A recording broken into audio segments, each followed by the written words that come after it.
Boa noite a todos e todas.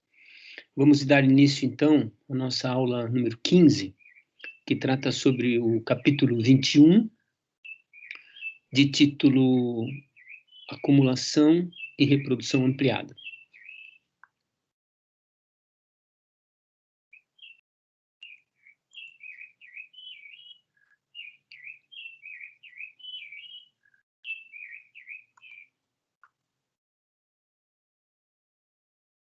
Primeiramente, é preciso frisar que, quando a gente trata da reprodução ampliada, ou seja, da acumulação de capital, que vocês sabem, a transformação da mais-valia em capital adicional, né? Nós estamos considerando todos os elementos estudados na reprodução simples, porque a reprodução simples é parte da reprodução ampliada. Então, nesse sentido, imaginem que para que o capital total possa aumentar, é necessário, primeiro, que seja reposto o que foi consumido. E, uma vez reposto o capital consumido, a deposição de um volume de investimento ulterior significa a acumulação de capital. Quando nós introduzimos o capital fixo na análise, ou seja, capital despendido na forma de máquinas, instrumentos e instalações, isso implica a exigência de formar um fundo que se chama fundo de depreciação. Esse fundo de depreciação é um entesouramento de dinheiro, cujo objetivo é permitir a reposição do capital fixo envelhecido, depreciado, já não mais útil, por elementos similares da sua espécie. E o outro fundo que surge no processo de rotação do capital e de acumulação do capital é o entesouramento relacionado à expansão do capital. Então, nós sabemos que, do exemplo do ciclo do capital produtivo, que quando um ciclo produz uma massa de mais-valia que é incompatível com a escala necessária para aumentar o capital, é preciso, então, ter vários ciclos durante os quais nós vamos acumulando o lucro recebido, uma caixa que nós chamamos de fundo de acumulação, que somente após inúmeras repetições do ciclo aumenta a atingir um volume compatível com o aumento da escala. Então, nós temos aí um duplo vazamento de dinheiro no processo de reprodução do capital. Um vazamento relacionado ao fundo de depreciação e outro relacionado ao fundo de acumulação. Então, se vocês quiserem, esse é o tratamento, no contexto da teoria marxista do capitalismo, é o tratamento da demanda efetiva, no sentido de que a esses vazamentos corresponde uma diminuição da demanda, ou seja, o dinheiro retirado da circulação que não exerce a função de demanda por mercadorias. E nós vamos ver como é que esse problema é, ao mesmo tempo, resolvido e ao mesmo tempo, coloca problemas para a reprodução. Nós vamos proceder da seguinte maneira, nós vamos estudar, primeiramente, o fundo de depreciação, e o fundo de acumulação nós vamos estudar com base no exemplo numérico a ser desenvolvido mais adiante. Vamos salientar que até agora nós não tínhamos esse problema relacionado ao entesouramento, porque nós trabalhávamos do ponto de vista de que todo o dinheiro obtido era imediatamente utilizado pelo recebedor e, portanto, ele realizava uma demanda igual à quantidade que ele lançava no mercado.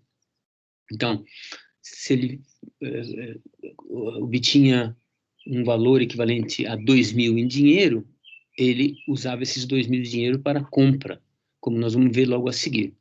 Então, não havia nenhum tipo de vazamento. E, portanto, todo o produto anual era realizado por esse processo de troca mútua de dinheiro entre as mãos dos vendedores e compradores. Agora, nós temos dois problemas, né?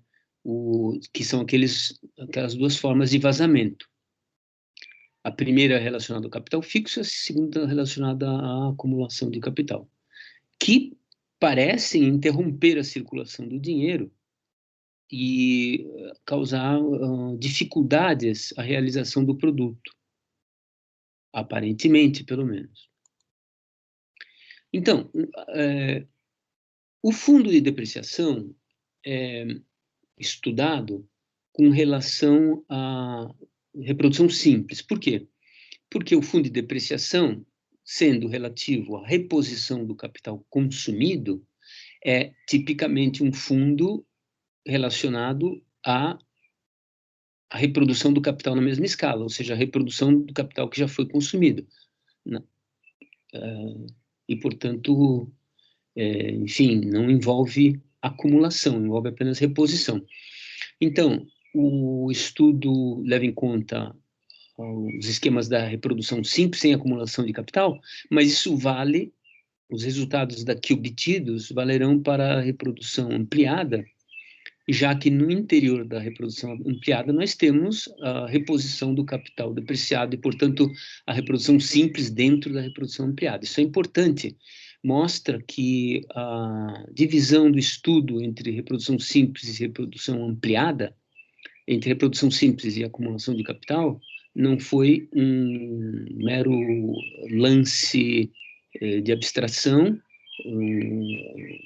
um mero subterfúgio de elegância teórica, mas sim a análise de mecanismos intrínsecos ao processo de expansão do capital. Então, vocês lembram pela reprodução simples que os capitalistas do Departamento 2 recebiam 2.000. Mas agora, como nós estamos introduzindo capital fixo, nós vamos considerar que daqueles 2.000 que eles recebem, 200 que seriam referentes ao custo de produção relativos à utilização do capital fixo deles, serão retirados da circulação para formar o fundo de depreciação. Então, eles recebem 2.000, mas devolvem apenas 1.800, por assim dizer, e entesouram os 200 restantes como fundo de depreciação. Então, surge um excesso de meios de produção no valor de 200 no departamento 1, uma vez que os capitalistas 2 vendem 2.000, mas compram apenas 1.800. E os detalhes disso estão justamente naquela condição de balanço que nós tínhamos encontrado ao estudar a reprodução simples. Na condição de balanço, a gente tinha que os 2.000 correspondentes ao valor do capital variável mais a mais-valia se trocavam por 2.000 correspondentes ao valor do capital constante consumido. Lembrando sempre que isso aqui existe na forma de meios de consumo e isso aqui na forma de meios de produção. Agora, curiosamente, nós vamos ter um vazamento de 200 referentes à depreciação do capital fixo e, portanto, nós vamos ter um problema de desequilíbrio aqui, de não balanço entre oferta e demanda dos dois departamentos. Então, aqui está a descrição. Os problemas que surgem são que sobram 200 de meios de produção no departamento 1 e o fundo de consumo dos capitalistas do departamento 1 não reflui na sua totalidade para eles. O fundo de consumo deles era de 1.000, eles tinham dinheiro equivalente a 1.000 para comprar seus meios de consumo, mas só retornam 800 e, portanto, o fundo de consumo deles não é reposto como era necessário que ocorresse, de acordo com a nossa análise da aula passada. A solução para esse problema é que, na verdade, não é o departamento inteiro que se comporta dessa forma. O departamento se divide entre capitais que já têm o fundo de depreciação formado e vão utilizá-lo para repor capital fixo já depreciado, e uma parte dos capitalistas que estão vendendo e estão retirando dinheiro.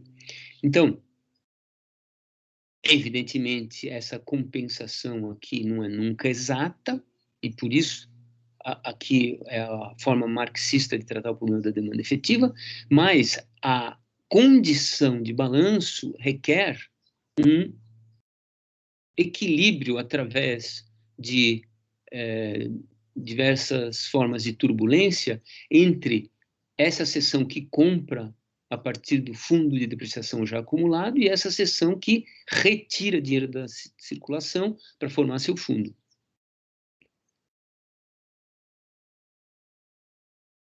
Muito bem.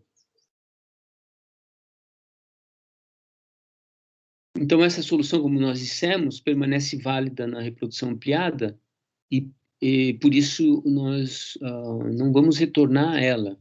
Ou seja, no contexto da reprodução ampliada com o capital em movimento de expansão,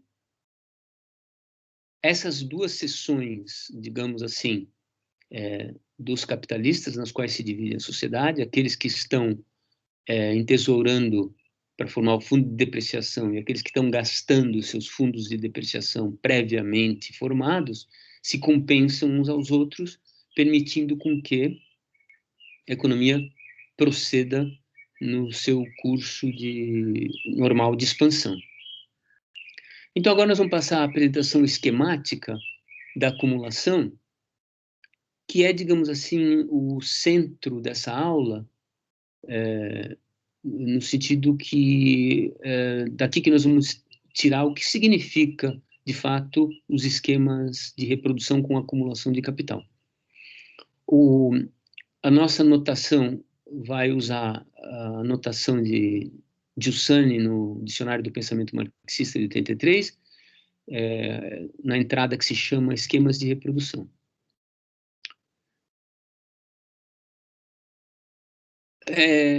Como é que a gente concebe a transformação da mais-valia em capital adicional?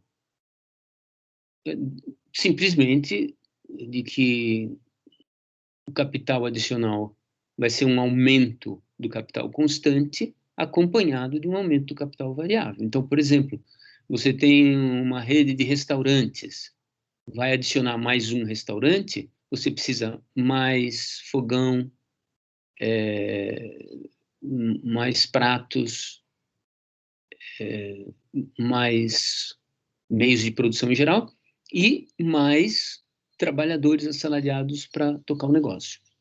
Então, quando a gente considera que toda mais-valia é transformada em capital constante e capital variável adicional, então, obviamente, nós temos a reprodução máxima, né? A acumulação máxima, porque toda mais-valia é transformada em capital adicional, e ela se divide, a mais-valia do departamento 1, que produz meios de produção, se divide em capital constante adicional 1 e capital variável adicional 1. E a mais-valia do departamento 2 se divide em capital constante adicional 2 e capital variável adicional 2. Esse é o caso da reprodução ampliada máxima. Agora vamos pensar em algumas hipóteses simplificadoras para o decorrer dessa análise. A primeira é que a composição orgânica dessa economia não vai mudar durante a nossa análise. Ou seja, nós não vamos ter, ao longo do preenchimento das nossas tabelas, por assim dizer, que configurariam o movimento da economia, nós não vamos ter revoluções, digamos assim, na composição técnica do capital. Significando isso, aumentos de tecnologia, introdução de novas tecnologias, poupadoras de força de trabalho e coisas desse tipo. nós vamos manter a composição orgânica constante para facilitar a nossa vida.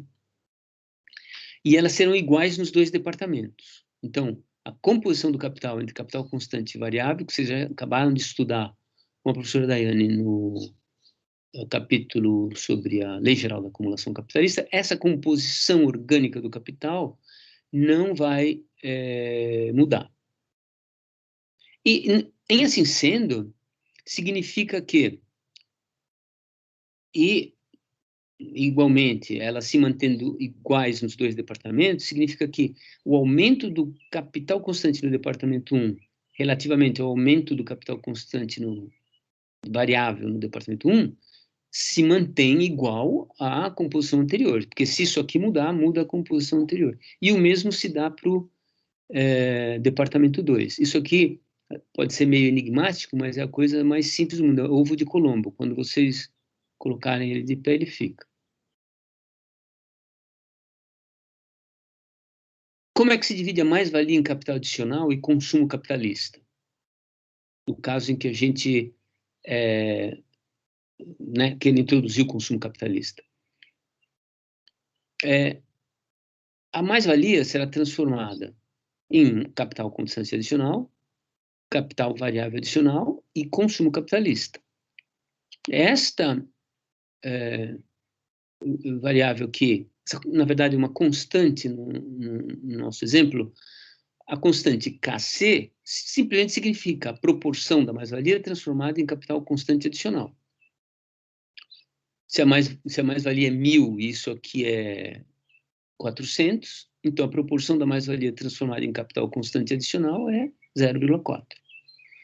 E Kv é a proporção da mais-valia transformada em capital variável adicional. Portanto, com consumo capitalista significa que 1 menos essas duas proporções que se transformam em capital adicional representam a mais-valia consumida pessoalmente pelo capitalista. Esse é o consumo pessoal e não produtivo.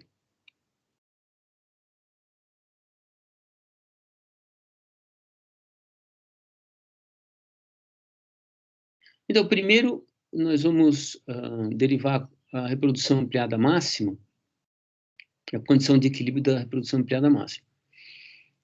Como é que ficam aqueles parâmetros quando a reprodução ampliada é máxima, quando não tem consumo capitalista? Ora, quando não há consumo capitalista, a soma das proporções em que se divide a mais-valia em capital adicional são iguais a 1. Ou seja, Kc mais Kv absorve toda a mais-valia. Toda a mais-valia se transforma em capital adicional. Então, a gente divide o produto dos dois departamentos da seguinte maneira. O capital inicial do departamento 1 é C1 mais V1. O capital inicial do departamento 2 é C2 mais V2, né? Isso aqui constitui o capital inicial. E a mais-valia obtida se divide entre a parte que aumenta o capital constante, cada uma no seu departamento, e a parte que aumenta o capital variável.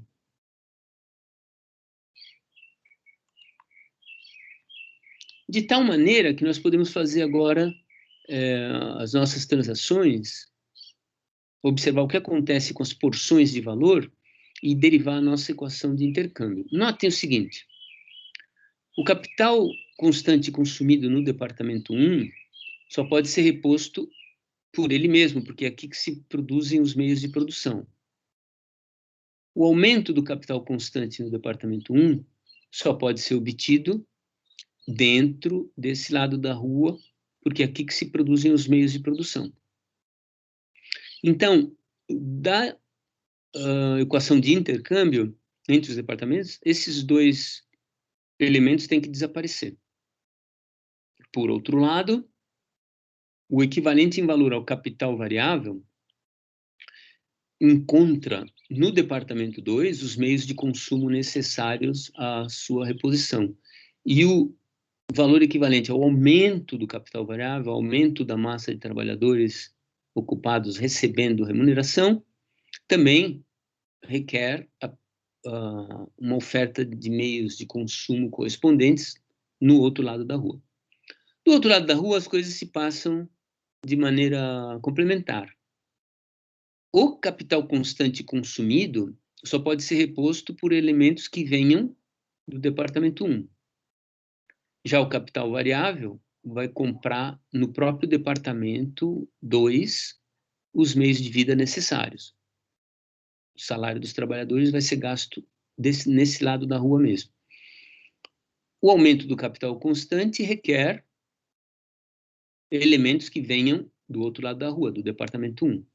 E o aumento do capital variável também vai ser gasto dentro deste mesmo departamento, deste lado da rua. Então, todos esses elementos demarcados em cores desaparecem e sobram, na verdade, as quantidades V1 e KVM1 no departamento 1 e C2 e KCM2 no departamento 2, que são as quantidades que têm que ser intercambiadas. Então, lembrando, o departamento 1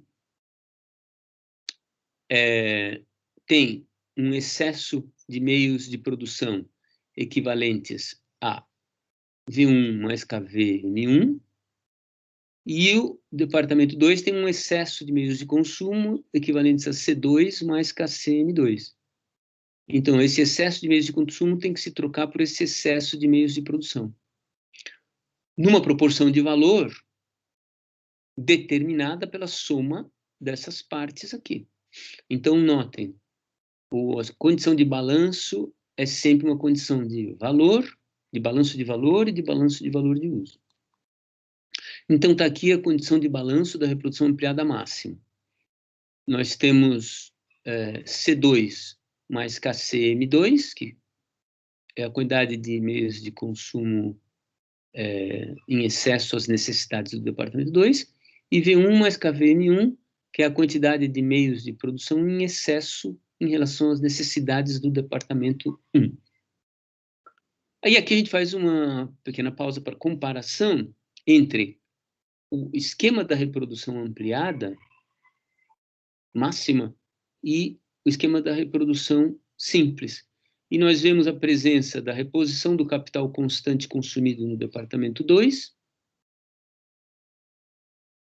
o capital variável no departamento 1, mas agora surge algo que não havia antes, que é a acumulação de capital. Então, se há acumulação de capital, então, além de repor o capital consumido aqui, a gente precisa aumentar esse capital. E aqui, além da reposição do valor do capital variável, a gente precisa um aumento da massa de trabalhadores empregados. Então, essa fica sendo a condição de balanço da reprodução ampliada máxima. E agora nós vamos passar para a reprodução ampliada geral, entendendo só geral como sendo o caso mais geral, que inclui consumo capitalista, obviamente. Então, nós vamos trabalhar com uma ilustração numérica, e esses parâmetros aqui, vocês têm que manter em mente durante a exposição para poder preencher as tabelas, ou para poder acompanhar o preenchimento das tabelas. E a taxa de mais-valia, vocês já estudaram, é a relação entre a mais-valia obtida por uma unidade de capital variável. Então, ela mede, vocês já viram, o grau de exploração da força de trabalho, mede a taxa de aumento do capital variável, que é o capital que produz a mais-valia. Nós vamos considerar ela como sendo 1 ou 100% para facilitar. A composição orgânica do capital, a composição entre a parte trabalho morto sobre trabalho vivo, como vocês estudaram, ou equipamentos, máquinas, matérias-primas, tudo vai aqui em capital constante, dividido pela massa de trabalhadores multiplicado pelo salário, que é o capital variável. Então, isso é a composição orgânica do capital. Será 4.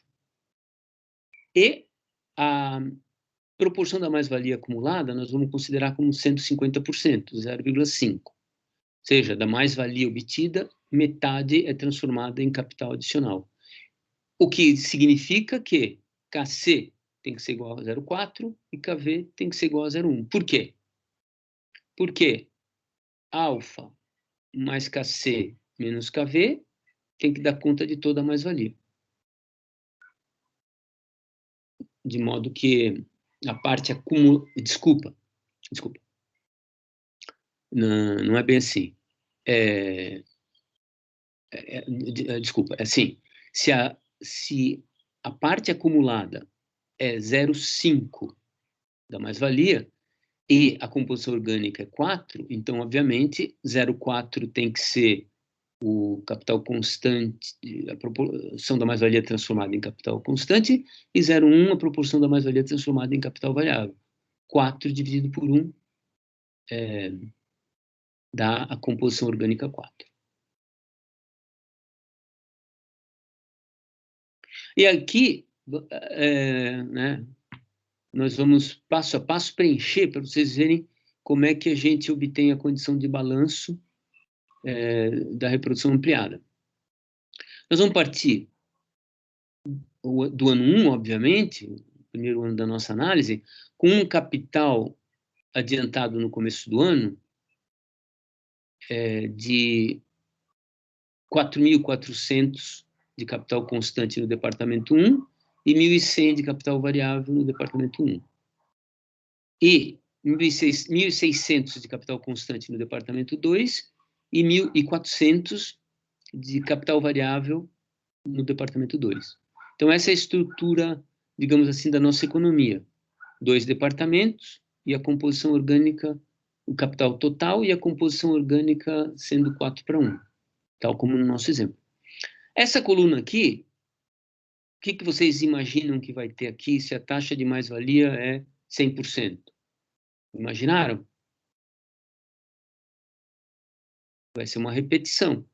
Porque se a taxa de mais-valia é 100%, 1m sobre V é igual a 1. Então, isso aqui tem que ser igual a isso. A taxa de exploração é 100%. E aqui, o que é 1 menos KC menos KV da mais-valia? É 1 menos 0,4 menos 0,1. Então, é 0,5 da mais-valia, é o consumo capitalista. O que vocês acham que vai estar aqui? Se é 0,5 da mais-valia, que é o consumo capitalista, vai estar metade desses valores. Vamos ver se é verdade. Metade desses valores são destinados ao consumo capitalista. E o que será que nós vamos colocar aqui? Vocês lembram que KC é 0,4, então KC vezes a mais-valia dá 440. E KC vezes a mais-valia no departamento 2 dá 160. Então, esse é o modo como o capital acumula na proporção adequada. E, finalmente, nós vamos ver que da mais-valia de 550 que sobra depois do consumo capitalista, 440 vira capital constante adicional no departamento 1 e 110 vira capital variável adicional no departamento 1. Ou seja, se mantém a composição orgânica de 4:1 no capital adicional, que somada ao capital inicial vai continuar mantendo a composição orgânica constante como nós queríamos. A condição de balanço. De acordo com o que nós vimos, o departamento 2 precisa de 1.600 de capital constante, mas tem meios de consumo. Que tristeza. Precisa de 160 de capital constante adicional, mas tem meios de consumo nesse valor. Mas, felizmente, do outro lado da rua, os capitalistas do departamento 2 precisam de 1.100 de meios de consumo para os seus trabalhadores, 550 para si próprios e mais 110 para os trabalhadores adicionais. De modo que a soma desses valores que cada departamento precisa do outro, coincide em 1760, sendo que coincide em valor e em valor de uso. Esses elementos existem na forma de meios de consumo, porque é o departamento 2, e esses elementos aqui, esses valores, existem na forma de meios de produção que estão do outro lado da rua no departamento 1. Então, nós já sabemos que essa troca se dá. Aqui, o intercâmbio realizou a condição de balanço, e lembrem que essa condição de balanço é realizada por transações monetárias que nós já estudamos e não vamos repetir aqui. Então, vejam como é que ficou. Nós tínhamos 1.600, vamos voltar lá, 1.600 mais 160. Capital constante mais o capital constante adicional, que existem na forma de meios de consumo. E tudo isso aqui, do outro lado da rua, existe na forma de meios de produção. Em valor, eles são iguais. Em valor de uso, os meios de produção têm que vir para cá e os meios de consumo têm que vir para cá. E a gente viu já, como acabei de falar, que isso se realiza através de inúmeras transações monetárias. Então, uma condição de balanço de valor e de valor de uso, que faltou separar, é importante essa percepção e ênfase de que a condição de balanço é de valor, está aqui o valor, 1760, e de valor de uso, está aqui. Uma quantidade de meios de produção que tem que vir para cá para permitir o consumo desse pessoal, e essa massa de meios de produção que tem que vir para cá para poder repor o capital do departamento 2. Então, notem que esse movimento é um movimento de reposição da própria sociedade, de reposição do capital social total, o que não deixa de ser interessante. Então, a condição de intercâmbio entre os departamentos é essa aqui, e isso aqui dá para simplificar, porque, como vocês notam, aqui você tem KVM1, e aqui vocês também têm KVM1. Então, o matemático olha isso e não se satisfaz em deixar a equação desse jeito. Vamos eliminar isto com isto, mas mantendo esse M multiplicando 1 menos KC. Então, ficaria simplificadamente assim. Que fica mais difícil de ler, se você encontra isso isoladamente. Por quê? Porque aqui tem uma coisa embolada aqui, que é estes dois elementos. Estão todos concentrados aqui. Aqui fica claro porque é o capital variável adicional, e aqui fica claro porque é o consumo capitalista. Agora nós temos 1 menos KC. Se a gente tira da pizza a parte que é transformada em capital constante, fica a parte que é transformada em capital variável mais o consumo capitalista.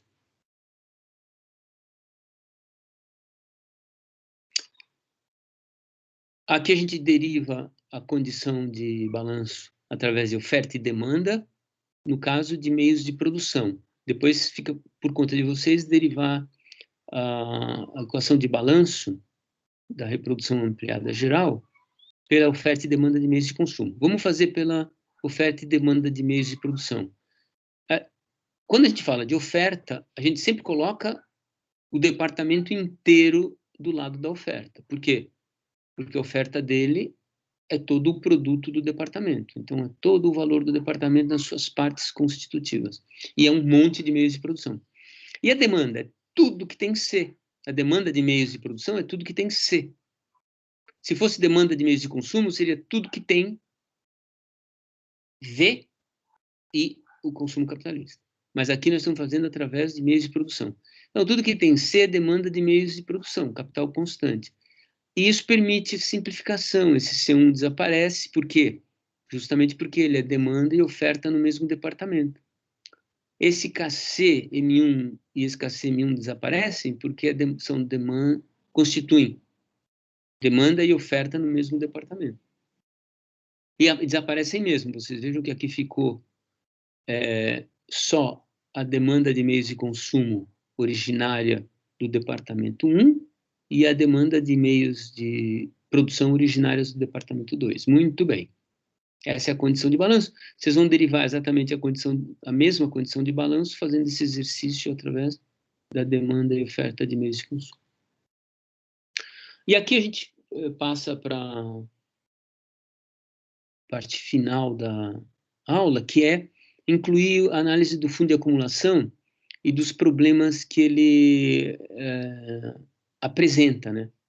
Então, a gente já tinha visto no ciclo do capital produtivo que se num movimento de rotação do capital circulante a mais-valia obtida não era suficiente para expandir o capital total, a gente teria que ter várias rotações para acumular a mais-valia a uma escala compatível com a expansão. No estudo do ciclo, a gente não se preocupava com o efeito do fundo da formação do fundo de acumulação na economia, porque nós estávamos vendo o capital individual. A economia era uma espécie de habitat amigável no qual o capital individual efetuava praticamente tudo o que queria. No estudo do capital social total, isso já não pode ser feito, porque se todo mundo está realizando o fundo de acumulação, nós temos um problema de demanda em relação ao produto anual. Se todo mundo tira dinheiro, tira dinheiro da circulação, realmente nós ficamos com uma dificuldade de conceber como que a economia poderia funcionar nessas condições. Então, aqui a gente começa a analisar o que aconteceria, né? Que tipo de problema surge com o vazamento de dinheiro relacionado à formação de um fundo de acumulação. Então, suponho que esses 550 aqui, que representam acumulação de capital no departamento 1,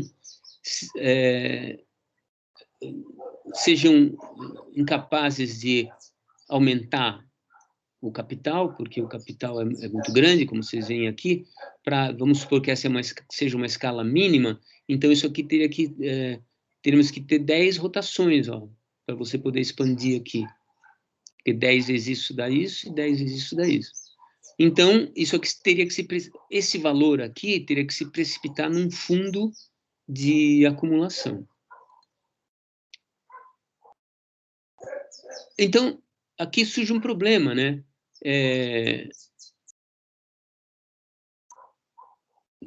Para formar um fundo de acumulação, por exemplo, referente ao capital constante adicional do departamento 1, vamos dizer, a gente precisaria primeiro vender esses 400, vender o capital constante que está lá para ser vendido no produto anual e transformar o dinheiro em fundo de acumulação. Mas primeiro precisa ter vendido. Então, a questão é quem está comprando, se o capital agregado está vendendo para entesourar. Aí o Marx diz, cada um quer vender a fim de entesourar e ninguém quer comprar. Então, há realmente um paradoxo, um impasse na existência desse fundo de acumulação. Na verdade, aqui a gente passa para a solução do problema. Na verdade, se vocês pensarem a economia do ponto de vista prático, concreto, nem todos os capitais estão formando seus fundos de acumulação, né? Uma parte deles já formaram um fundo de acumulação e vão gastar. Então, é como se a economia fosse os pistões de um carro, que enquanto um explode e desce, o outro se alimenta de gasolina para explodir imediatamente depois. Então, sobem e descem em conjunto. Aqui, sobe e descem alternativamente, digo. Aqui é mais ou menos a mesma coisa. Nós teríamos um grupo de capitalistas que está na fase de formação do fundo de acumulação e outro grupo que está na fase de utilização do fundo de acumulação que já formaram anteriormente.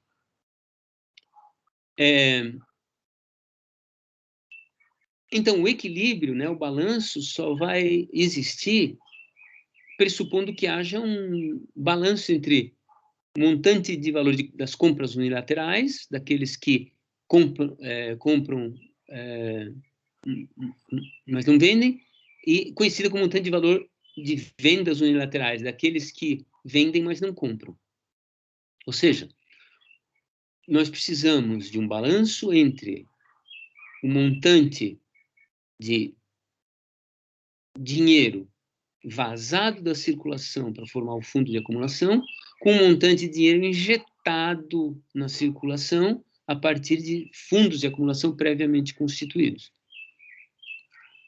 Aqui nós temos a representação esquemática do que foi dito. Então, aqui é o departamento 1, exatamente os valores das nossas tabelas, e aqui é o departamento 2, que ainda está quietinho aqui, porque nós estamos tratando do problema dentro do departamento 1. Então, o que acontece dentro do departamento 1? Acontece que esses capitais A1, eles vão entesourar os 440 de meios de produção que serão acumulados dentro do departamento 1, que é o capital constante adicional do departamento 1.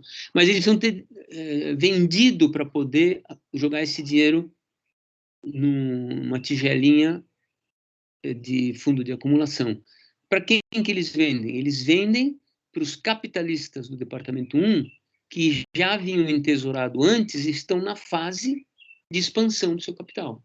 Então, são eles que compram os meios de produção de A1, o dinheiro que eles têm vem para cá, esses aqui acumulam, e vocês podem imaginar os nossos pistões. Neste momento, esse aqui gasta, esse acumula, nos momentos seguintes, esses aqui vão gastar e aqueles de cima vão estar acumulando. Então, B1 e A1 são tipos de capitais que não são fixos. B1 se transforma em A1 quando A1 se transforma em B1, e assim sucessivamente. Claro, né? Muito bem. Então, aqui nós vemos como que o departamento 1 absorve todos os meios de produção que deveriam ficar lá dentro, sem nenhum problema de demanda.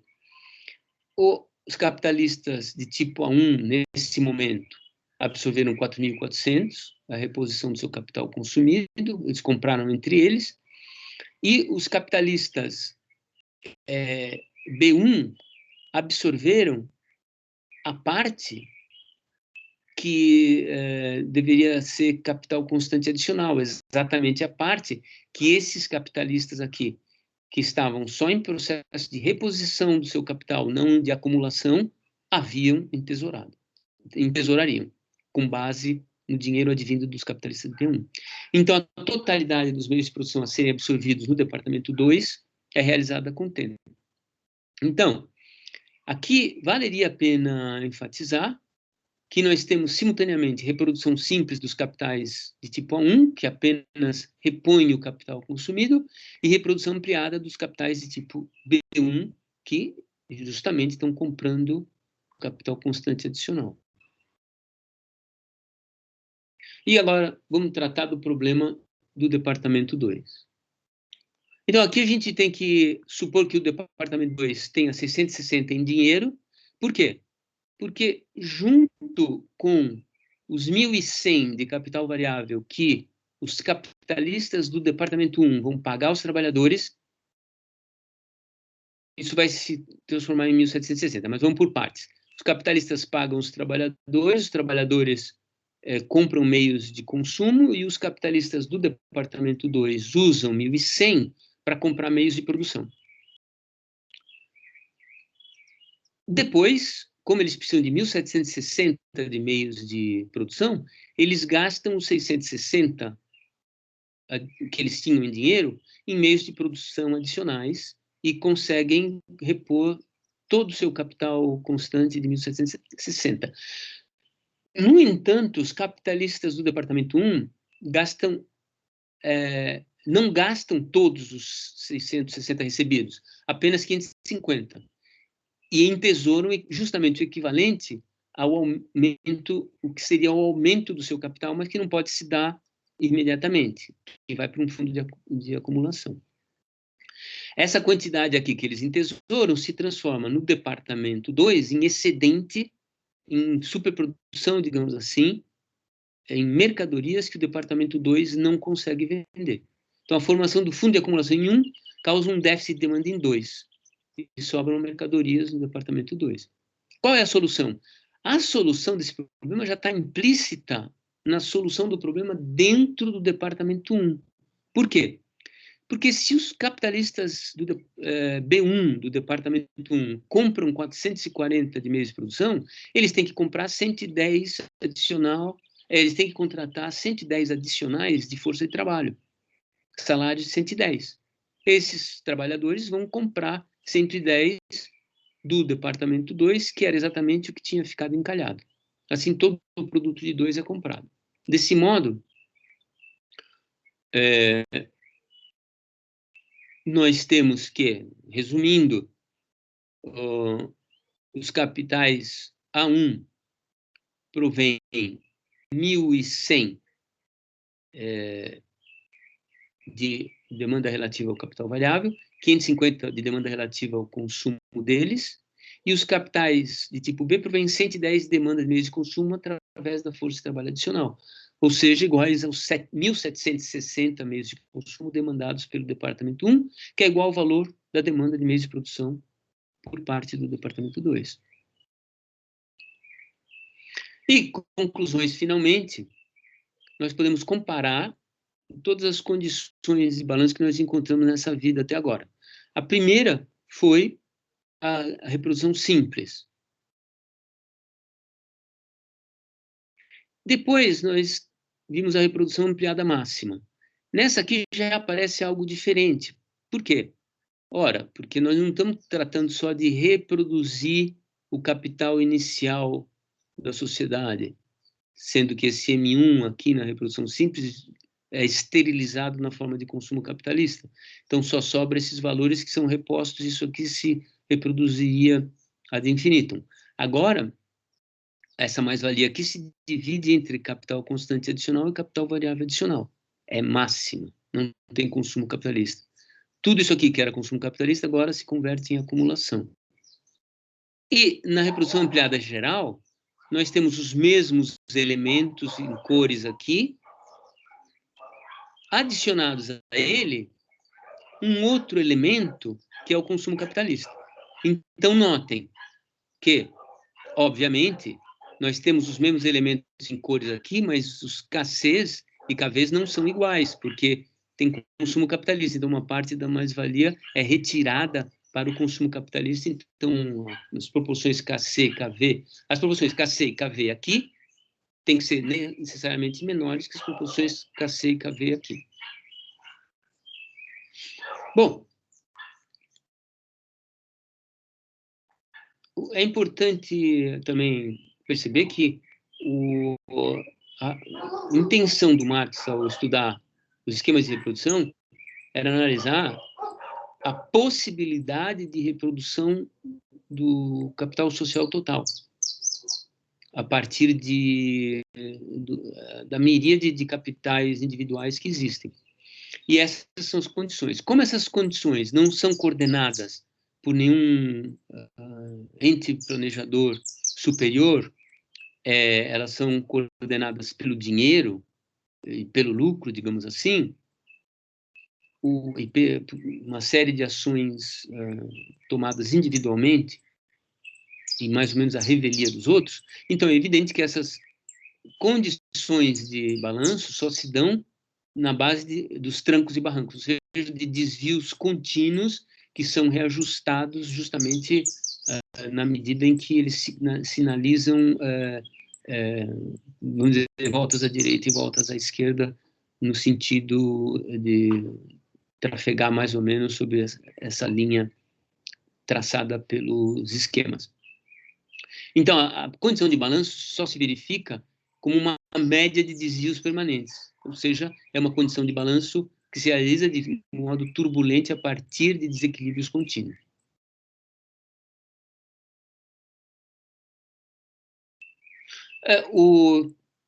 Eu gostaria de finalizar lembrando que até aqui, né, vocês podem estranhar que o Marx esteja estudando o capitalismo sem nunca ter falado de crédito no sistema financeiro, bancário, mas, obviamente, o Marx quer digamos assim, derivar o sistema circulatório do sistema bancário, de que ele se nutre do sistema bancário. Então, está claro que os fundos de capital fixo e fundos de acumulação, eles não se concentram naquele pote que a gente apresentou durante a exposição, se concentram num sistema de bancos que inicia como simples gerador do dinheiro depositado pelos capitalistas, que o Marx vai chamar nessa fase como capital de comércio de dinheiro, que são ações relacionadas a puros movimentos técnicos do dinheiro na circulação. O fato desse dinheiro se concentrar no sistema bancário, obviamente, os transforma em capital passível de ser emprestado a outros capitalistas, e aí nós temos um elemento dinâmico do sistema que torna o sistema ainda mais turbulento e afeito a crises econômicas. Por quê? Porque o sistema não é simplesmente um sistema harmônico de passagem do dinheiro de capitalistas que estão formando fundo para capitalistas que querem usar uma massa de dinheiro maior que seus fundos obtidos, não é simplesmente um balanço harmônico entre capitalistas superavitários e deficitários, mas como ele concentra dinheiro que não advém do circuito do capital, mas advém do circuito da renda, a massa monetária que existe nas mãos dos bancos, ela se amplia continuamente acima da acumulação real. Então, ela impulsiona, ela empurra o sistema até os seus limites. E vocês podem notar que todas as grandes depressões surgiram inicialmente a partir de crises no sistema bancário e financeiro.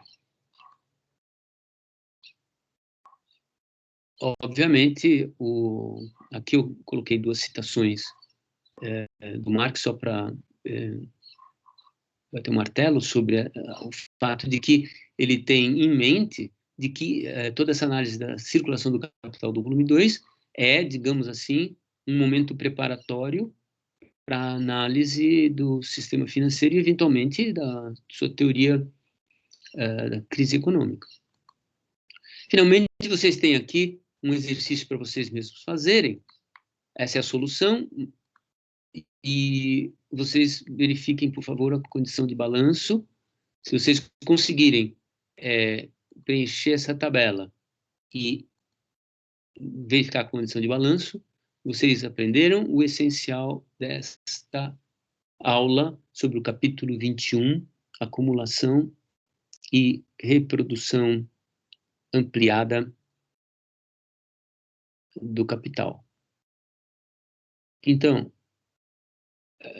espero que tenha sido claro, espero que a aula tenha sido boa e aproveitável para todos vocês. Nós nos veremos, então, novamente na aula de número 16, que será sobre preço de custo e lucro, já equivalente ao livro 3 do Capital. Então, boa noite a todos e muito obrigado.